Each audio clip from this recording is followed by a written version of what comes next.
Hola, hola, it's your girl Erica from America. Welcome to the Confidence Chronicles podcast. This podcast is all about helping you stand in who you are. Stop giving a fuck what people think about you. Start standing as your fully expressed self. As you are, as is, there is no filter needed. You are fucking awesome, and I am here to remind you. I'm a confidence coach, and I'm a bold stand for confidence, and I cannot wait to dig into today's episode with you.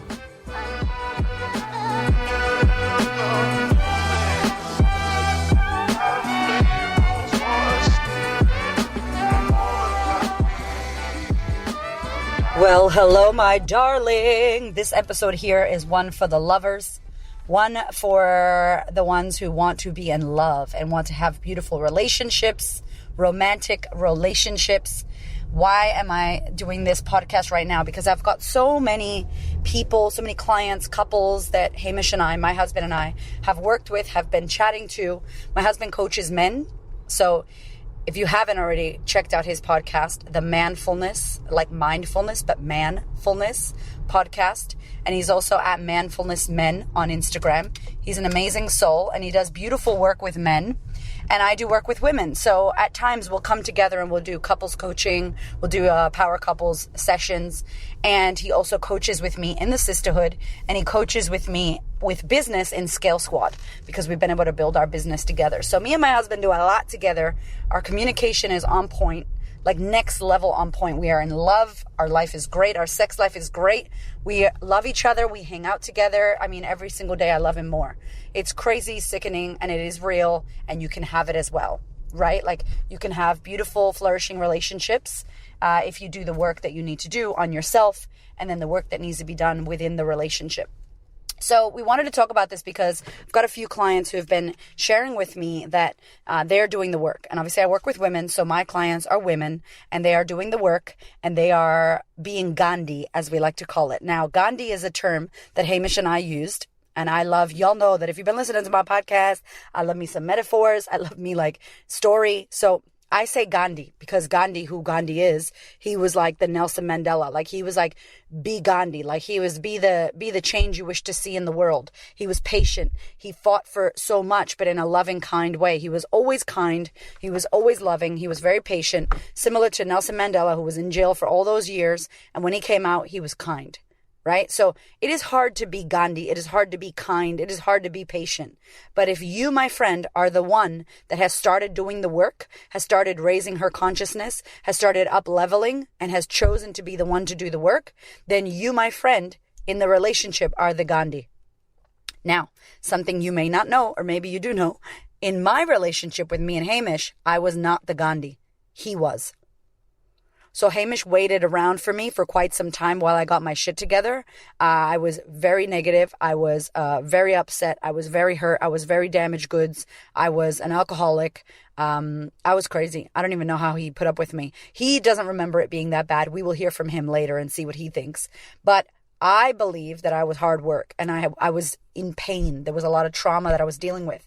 So when Hamish met me, he was very patient and he waited and he waited and he waited. And I fucked up and I made mistakes and I drank too much alcohol and I just did silly shit.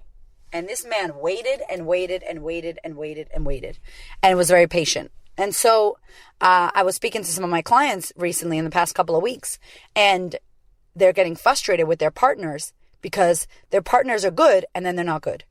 They do the work and then they stop communicating. So they're up and down. And I'm like, my darling, you are Gandhi. Now, I want to give you a metaphor because it helped me when I first spoke about this and understanding it. I want you to imagine if you take on a relationship. Let's say you're dating a man. Maybe you're dating a woman. I'm just going to use my example.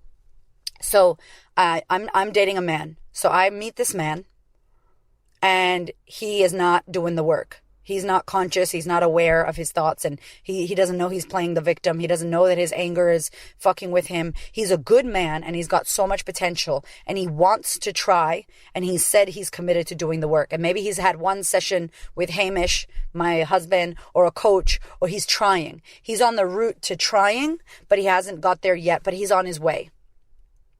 So what I have taken on is I want you to imagine like you took on a newborn baby. Now, for those of you that don't have children, this analogy works even better. You're a new mother. You've never been a mother before, and now you got a newborn fucking baby. And you're like, this newborn baby is not walking. And the newborn baby doesn't wipe its own ass, and I keep having to wipe its ass, and it throws food everywhere, and I can't believe it doesn't walk. Hello? Why doesn't the newborn baby walk? What the fuck? And I'm like, yo, that's a newborn baby. They don't know how to walk. They're going to fall on their face, and you have to be patient, and you have to be nurturing and loving and kind so that when they're trying, you encourage them, but if they fall down, you don't yell at the newborn baby. Now, I know that your man is not a newborn baby. I'm not trying to be disrespectful, but I'm using it as an analogy so that you could think about it in this way.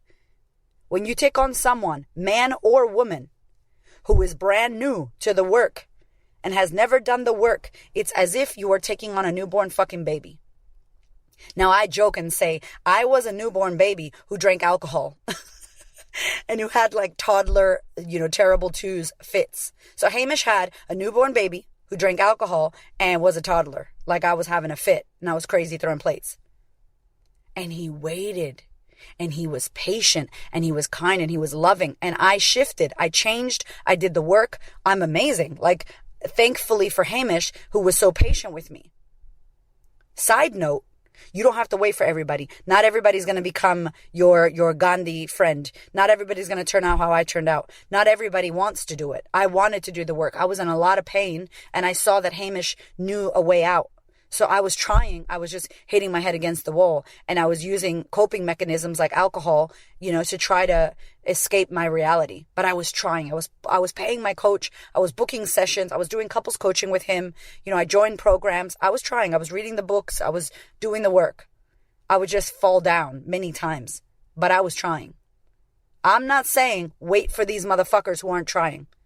If they're not even trying, you're trying to make someone something they're not. You're in it just for, they could be amazing, the potential. Fuck that. I don't want you to look at the potential. Let's be honest. If they are not where they need to be and they're not even interested in it and you're pushing and shoving Byron Katie and podcasts and books and personal development and shit in front of their face and they are not interested, then that's not what I'm talking about. I'm talking about your man or your woman is having some sessions. They're looking at you. They're asking you about books. They're interested. They do really well and then they fall down, but you see them trying. That's what I'm talking about.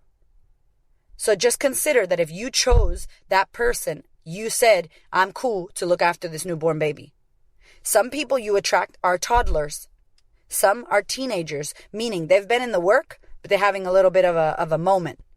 But when you get someone who's never done the work, they've never been in the work, they don't even know what working on themselves is, they've never seen a coach or a therapist or done any personal development, that is a fucking newborn baby that you just took on. So be ready to wipe asses, to feed them, to help them walk. Be ready for that. Now, is it your responsibility? Hell no. A baby is your responsibility. This is a story. This is an analogy. That person is really not your baby. So they're not your responsibility. But don't get upset when the baby who doesn't walk falls down. That's what I'm trying to say to you. It is their responsibility. And most people who want to work on themselves and want to do this relationship will tell you, I want to do this. I'm trying. You just got to be patient. And it is so hard to be Gandhi. So I want you to be like, yo, I need to be Gandhi. And Gandhi doesn't go, I've been Gandhi for 2 weeks. What the fuck? Gandhi would never say that. Nelson Mandela in jail didn't go, what the fuck? I've been in jail for 10 years. I'm not doing another 10 years. Get me the fuck out of here. No. Another 10 years passed. And it was 20 years. And it's not easy. I get it. Okay. Like, I'm not saying this shit's easy, but I'm saying what a beautiful way to be. I can't tell you how, as a hurt woman who was drinking and who was upset and who felt broken and damaged, looking at, it actually makes me want to cry. Looking at Hamish, who was just like always Gandhi. He was the change. He was the example. He was loving. He was kind. He was calm. Fuck, he was so conscious. It's very sexy, but it wasn't even about sexy. It was like nurturing and loving. And from this high place, it was like he was in this high place with like a glow around him, like, ah, like a little fucking halo around him. And I was like, wow, how the fuck is he like that? I want some of that. I want to feel that peace. I want to be like that. So every time that I got frustrated or I hit a wall, I would look at him and he would just be like, ah, and I'm like, damn, all right, keep going, and he wouldn't even have to say shit to me. So if you're doing the work, you don't even have to say shit. You don't got to nag. Just be the work. Be the example. Be Gandhi. The partner that you have knows when they fuck up. The tail is between the legs. And you know the best way to hurt them, or not hurt them, the best way for them to feel what they're doing is for you to be Gandhi. Is for you not to nag them. Is for you not to pull them up. Is for you to just be you, be kind, do you, calm yourself, be peaceful. Don't let them disrupt your peace. That's the shit that got me. I'm like, wow, this man is undisruptible. He's just in his peace. And because he was like vibrating peace and it was coming off of him, it would hit me sometimes and I'm like, wow, I need that. So he was being the example, so much so that it led me to finally go, okay, what book are you reading? Okay, what is that you're listening to? Okay, what are you doing? I need to do what you're doing. Let's go. Let's do it all. I'm in. Sign me up. And I would fall down and he would be loving. And sometimes he would tell me off. And that was loving. That's what I needed. So it's not easy to be Gandhi. But I'm telling you right now, if you decided to date someone or marry someone who is not about the work, you need to be patient. And if they don't want to do it and they're not interested, you need to make a decision. You don't have to be in that relationship. You don't have to look after a newborn baby as a grown-ass man or woman. But you don't get to get upset and angry at them when they've shown you who they are and you've decided to stay. Did that make sense? You don't get to be upset when they've shown you and told you who they are, but then you decided to stay and fit a fucking square into a circle or fit a fucking triangle into a hexagon. You can't do that. They are a triangle. So if you decide to be with that, cool. But you don't get to be like, you got to choose here. And it's very hard to do. And I asked my client recently, why are you in that relationship? Do you genuinely believe that this can work? Yes.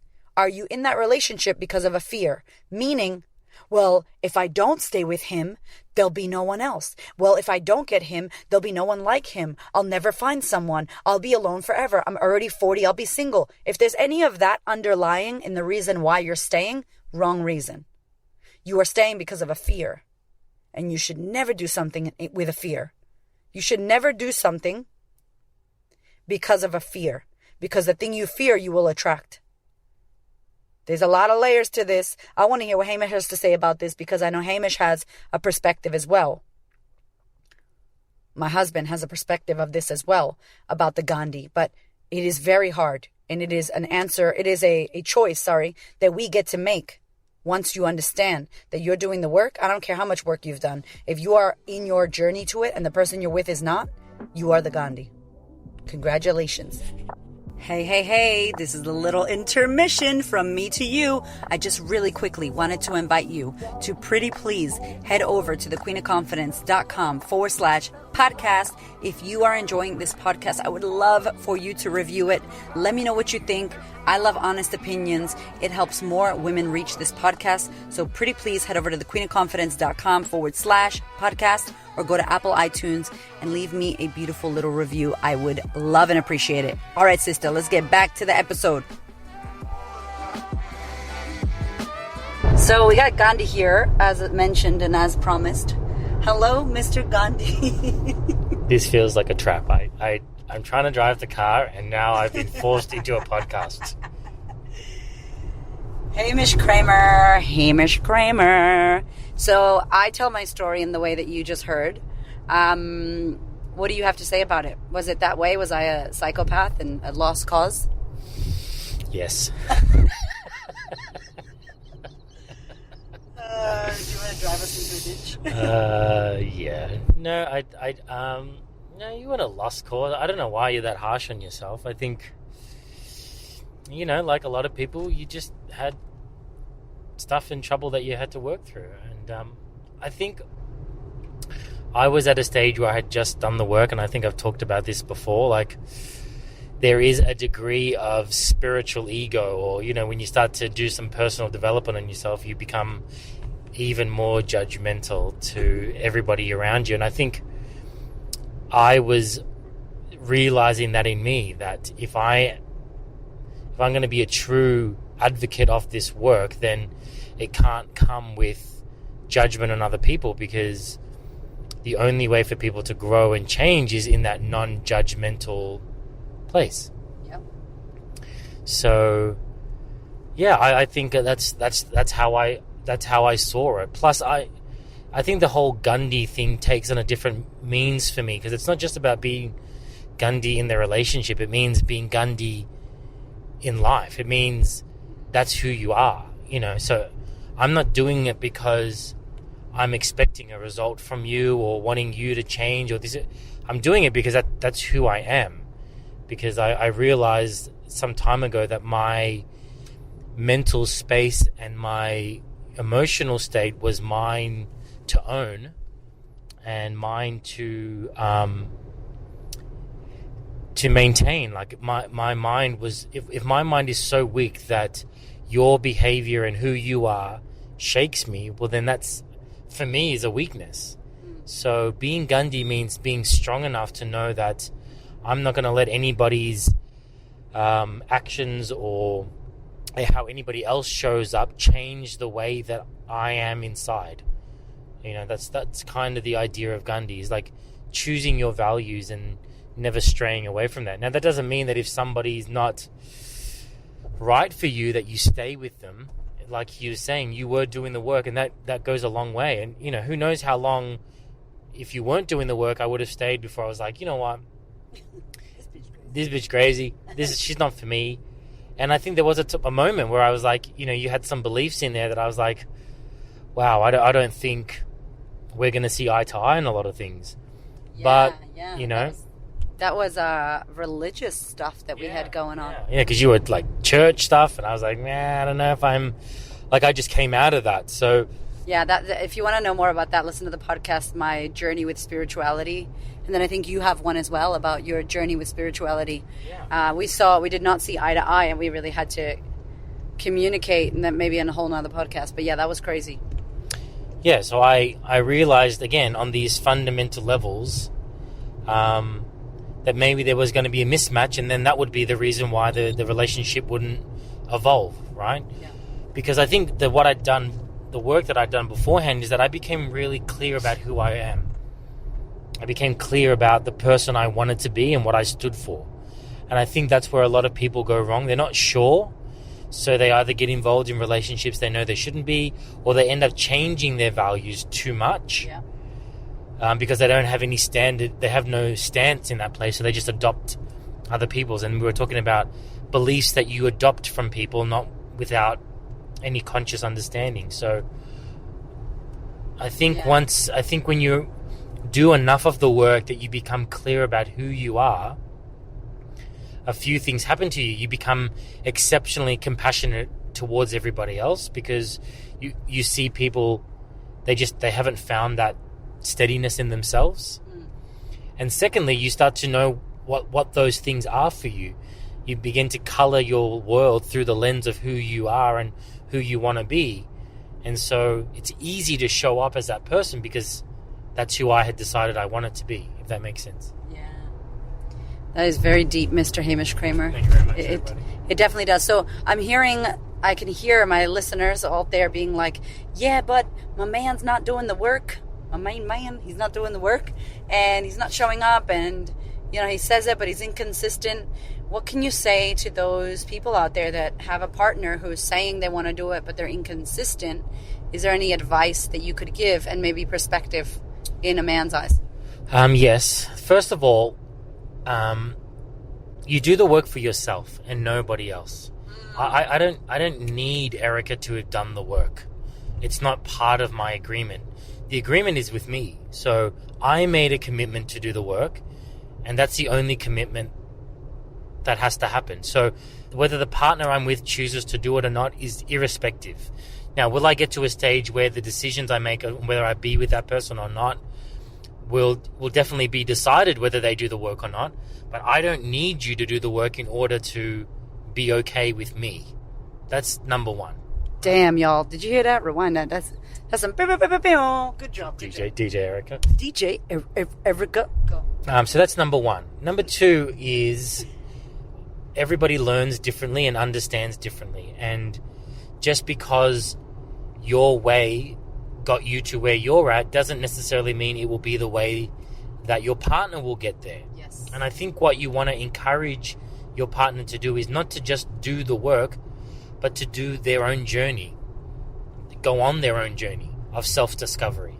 And that might mean finding other teachers, other books, other ways, because their experience is definitely different to yours, right? So have enough respect for them to know that your way is not the way, it's just a way, and encourage them to find it in them for what they need, to find the answers that they're looking for, because we all want growth. And if you're with someone that doesn't want to grow, then that's very different. That's very difficult, because I think a natural part of being human is the want to grow, to achieve things, to be better, to evolve.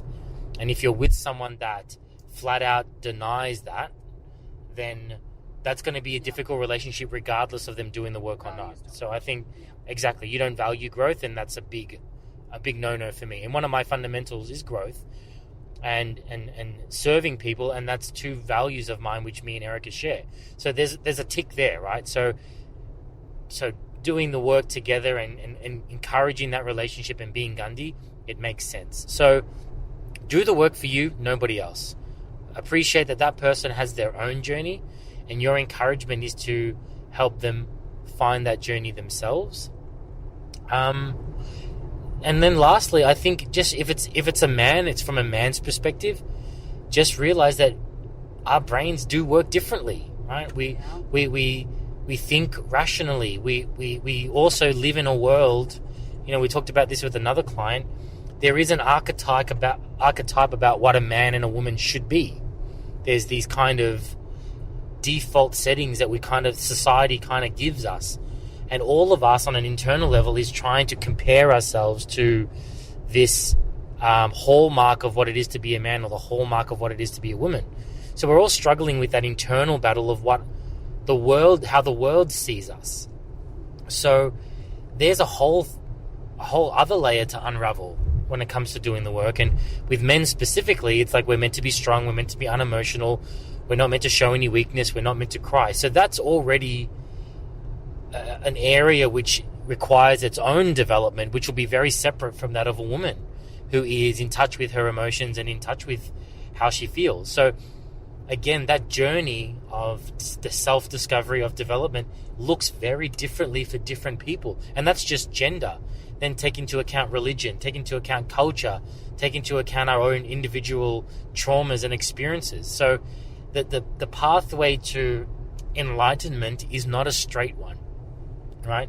If anything, I think it's a circular one, where we keep coming back and revisiting these similar topics for ourselves in different ways.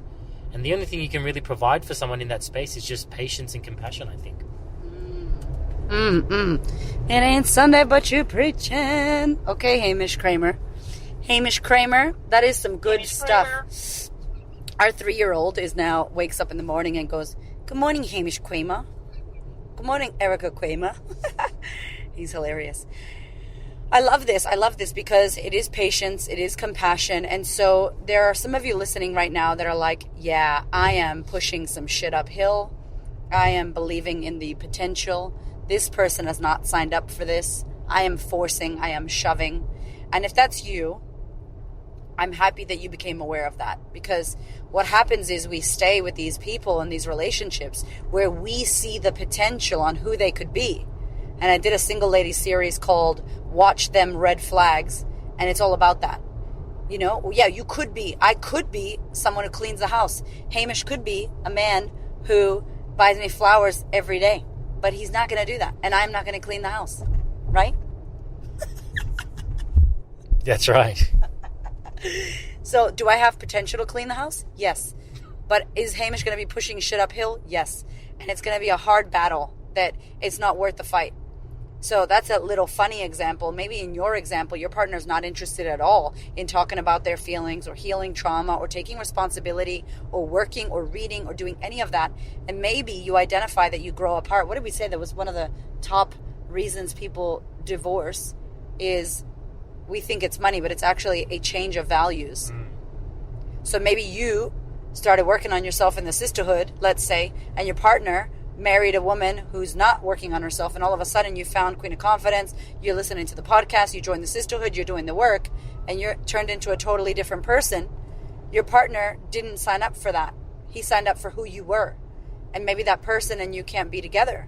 And so that's a reality that happens, you know? Yeah, and I think we're just really bad at communication.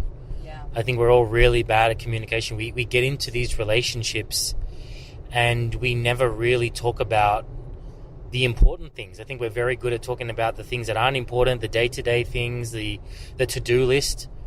But I don't think couples really establish that place where they can really talk about the deep things, because it's these deep things like values and perspectives and opinions which are ever changing. And how can you expect to be the same person that you are when you were at the beginning of the relationship 5, 10, 20 years later? You have to evolve as a person. So if that evolution is happening on the individual level, it makes sense that the relationship would also have to evolve with those changes. Now, if there's not a dialogue that's going on, then how do you... Of course, assumptions are going to be settled in. Of course, resentment is going to settle in, because no one's had that space to explain themselves and listen and discuss and all those wonderful things that are required for a relationship to flourish. So I think that's a major problem. I think couples really suck at communication, and usually the case is there's one person that's very talkative and the other person doesn't talk at all, and so it's on both people to really learn how to get effective communication. It's not one that talks all the time and one that listens, or vice versa. It's about how to get the best understanding between two people, and I think that's what could be done a lot better in a lot of relationships. Yeah, the communication is key, and it's probably our biggest strength, and the thing that we teach our couples the most are tools around communication. So if we can give you some tangible things, there's an amazing book called The 5 Love Languages, and we definitely recommend that those of you out there listening go and get that book. Do the quiz. We will pop it in the show notes so that you can link the quiz and you can take it and find out what your love language is. Find out how you like to love and how you like to be loved. You know, find out what your partner's love language is. Find out what kind of communication style you have. And is it constructive in regards to how your partner communicates? And as Hamish said, as you can imagine, I'm the one that likes to talk a lot. And Hamish was the one who just listened and didn't really talk. And we had to figure out a better way to communicate, because that's not going to work if I'm talking the whole time and he's just going sure good. That's a Moana joke in case you haven't seen Moana. If you haven't seen Moana, go watch Moana right now.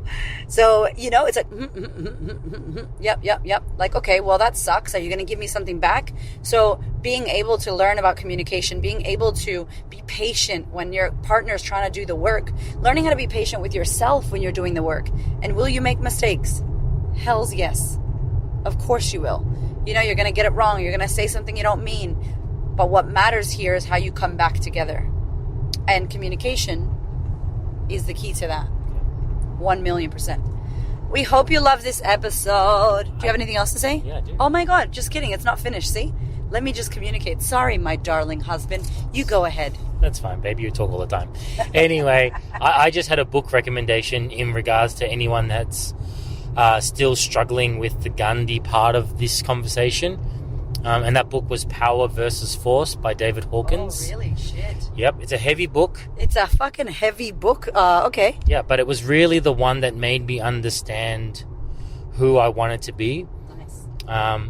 And the analogy that's used is like, you know, the difference between power and force. Force is always, you know, pushing itself onto someone else, while power, it just is. And they use the analogy of the lion. If a lion walked into the room, your attention would instantly go onto that lion, because that lion walks with power. It is power. It's a demonstration of it. It doesn't have to prove itself to be power. And so in the same way with the Gandhi part, it's like it's being Gandhi on the inside. It's owning that power inside of you. It doesn't need to speak. It doesn't need to roar. It doesn't need to show itself.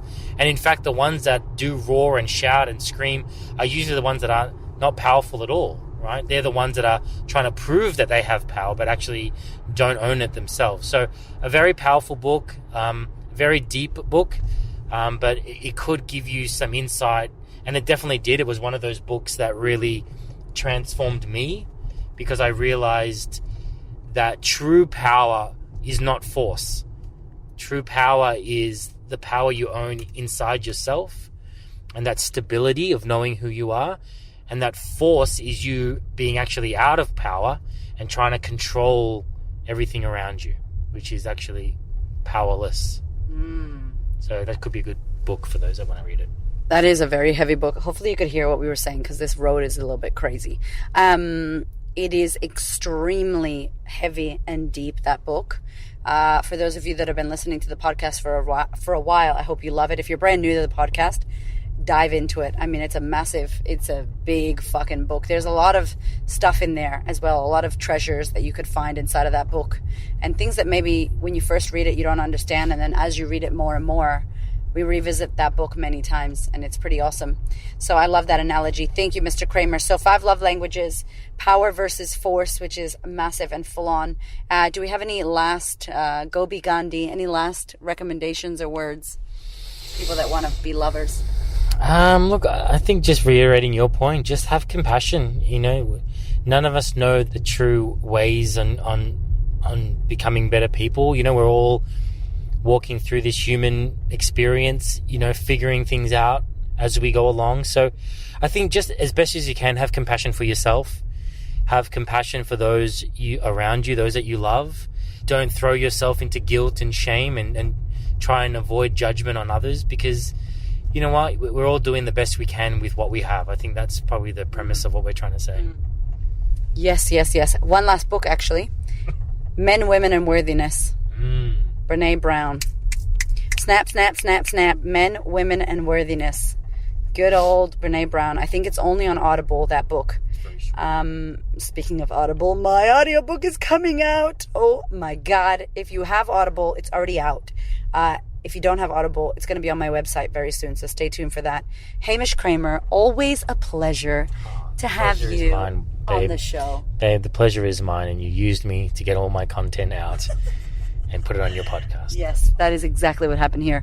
Thank you for being here. Thank you for listening. We love you. Have a beautiful, beautiful week. Yes, I'm coming to you at the end of the podcast, because I don't know how many messages from y'all about joining the sisterhood, about working with me. How do I work with Erica? What do I do? How can I do this? I'm ready to action all the shit that she talks about in the podcast. If that is you, I want you to head to thequeenofconfidence.com/sisterhood. Sister is SISTA hood, and check out the sisterhood. It is my year-long coaching program for women who want to change their lives. Oh my God, I can't even tell you how good, how incredible, and how amazing that tribe of women is. It will change your damn life if you do the work. If you love this and you love my style, then please come on board, because I would love to coach you. I would love to welcome you into the sisterhood. I love you, girl. If you have questions, hit me up in the DMs. Hit me up, support@thequeenofconfidence.com. I got you. Thank you for listening, and I hope to see you in the sisterhood.